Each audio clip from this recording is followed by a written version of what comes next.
This is a detailed look at our Ducati-powered land speed motorcycle. Part 1, the front end. The most obvious difference between this and any other motorcycle is the forks. We're running a duplex fork setup similar to what OAC motorcycles used in the 1930s. This has got 8 head bearings as opposed to the standard 2. The main advantage is the top yokes and the bars can then sit below the top of the front wheel, so the rider can sit behind the wheel and tucked in behind the wind. It doesn't have any springs or suspension, but we're running on salt, so it's a pretty smooth surface. Regulations state we must run a steering damper. We're running a centrifugal Scott's damper on one fork leg, which is picked off a running tab on the chassis. Regulations state we must have steering stops. We've got them here.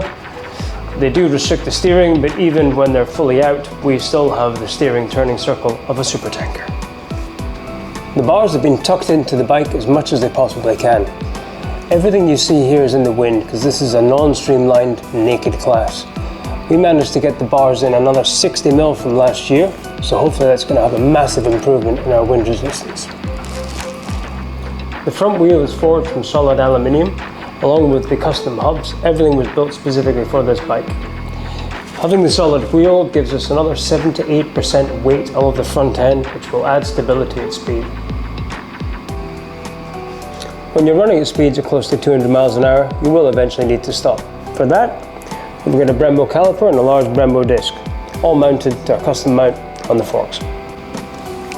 In that unlikely yet entirely possible event of us parting company with this bike, we're fitted with a wrist strap. When we fall, it pulls off, instantly cutting the power to the engine, thus minimizing any additional carnage. Just behind the mudguard, we've got a series of brushes which is going to minimize the salt spray coming up into the rider's face. We're running a custom AIM dash.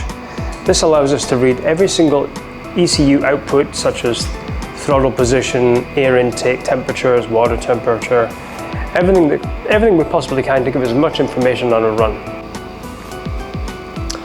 I hope you enjoyed this little walk around the front end of our land speed motorcycle. We're going to be racing this at the World of Speed event in Bonneville Salt Flats in September 5th to the 8th. But join us for part 2 where we get into the guts of it and explain more what goes into a Ducati powered land speed bike.